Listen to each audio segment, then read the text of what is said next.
Well, we dropped in Eindhoven. I'll tell you a little story about that. Buck Compton was there. He was our lieutenant. They had me dig a foxhole with my machine gun facing the secondary road.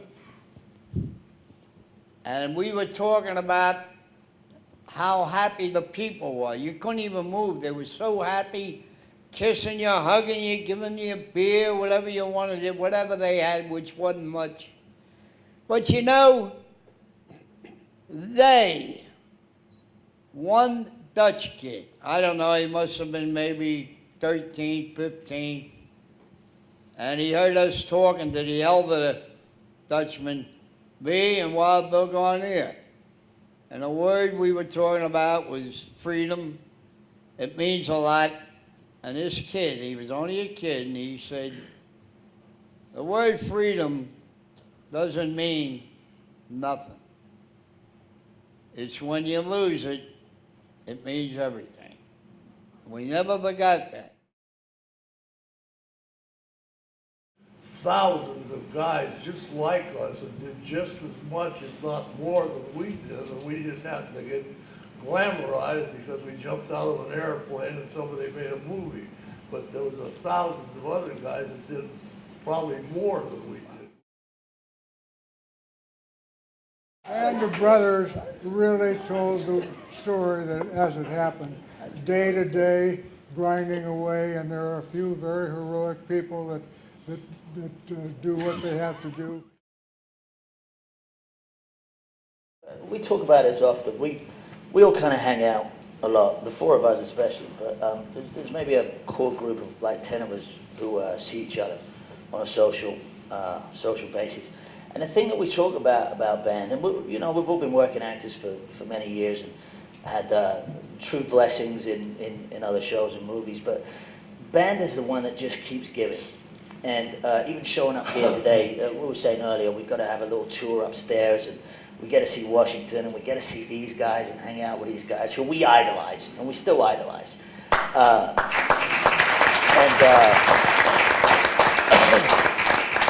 And to be able to call that work is a joke, really, because it's just a pure honor.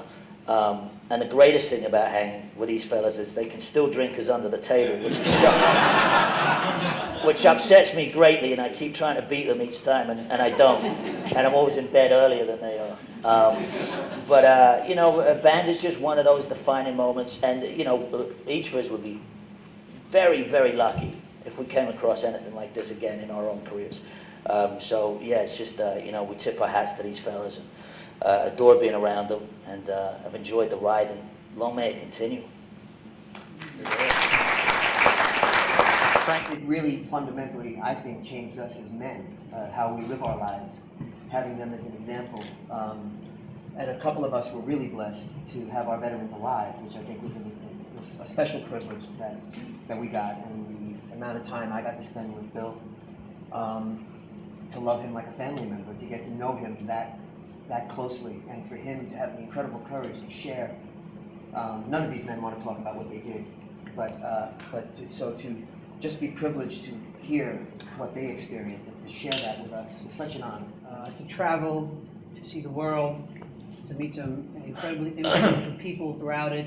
I'm able to take care of my family and help my career a lot, and just to be around these guys. And Frank said it right when he said you grew up as a man. I was one of the younger guys, and some of the older guys, like Michael and Frank, they were like my older brothers, and I'd get in trouble plenty of times, and they would just be there to just put me in check and let me know what was going on. I never had an older brother, and I had 5 sisters, so you can understand that. But Frank Perconte is still alive today, so I've had the honor and the privilege to travel to many places around the world and watch people interact with him.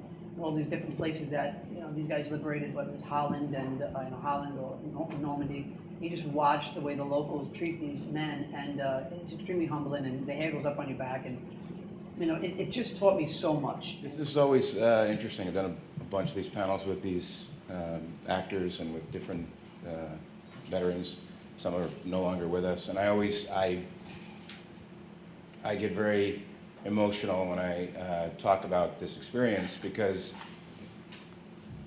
we talk about the experience because we reenacted what they did, and we have so much respect for what these men did. And if you talk to them, even Buck's answer, which was just genius, he doesn't want to talk about himself. He wants to make sure that all those who gave so much aren't forgotten, because all of them feel like they did what they did, but someone else was doing more. And we know what they did, and it was enough. For us to talk about these things in grander terms, it's not what they want. This project has profoundly changed my life. This project will probably be the most important thing that I'm ever connected with. And I'm okay with that as well. And I still have a lot to go in my career, but I can't imagine anything more important than just telling these stories from a generation of men and women who came home after a war, and everyone said, no, it's okay. You know, let's get back to living our lives. They put it all behind them, but they still lived with it every day, with the men that they served with the friends that they lost, that they still remember like it was yesterday. And you sit and talk with these men, and you know that they didn't just put it all behind them, but they were able to move forward. And telling those stories, I think, is so important for my children, for us who up here. I'm 46 years old, and I had really no idea what these men had been through. History is always told through the leaders, so you know what, this unit did this platoon did this, but you don't really talk about the men and women who did those things. And I think we had a wonderful opportunity to tell their stories, and I hope we did a good job in representing them, because their families are remembering them as they were as young men through us. So I hope we've honored them.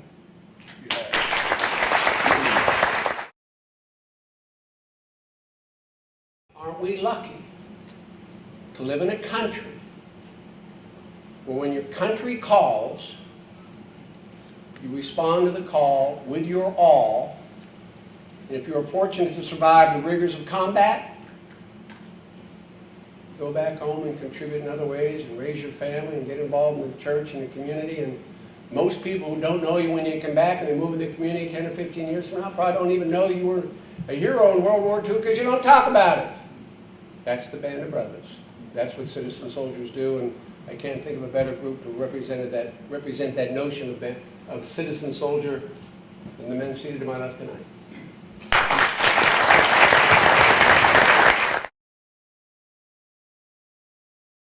So I know, and anybody that was there with me knows, there was a Holocaust.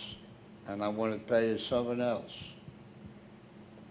Right now, there's no camp there. It's a big empty lot. They're trying to hide everything today. It's a big empty lot in Landsberg, Germany, where there was a slave labor camp. That cow is still there. They couldn't get rid of that.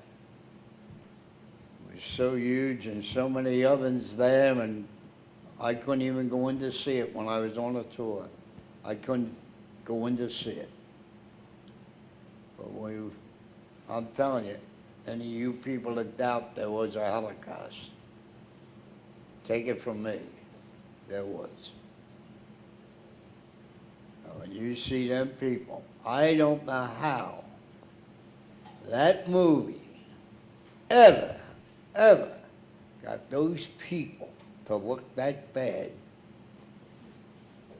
They just looked like real life, like it was really what we saw. That is why sometimes we don't sleep. So So don't let nobody kid you. It was.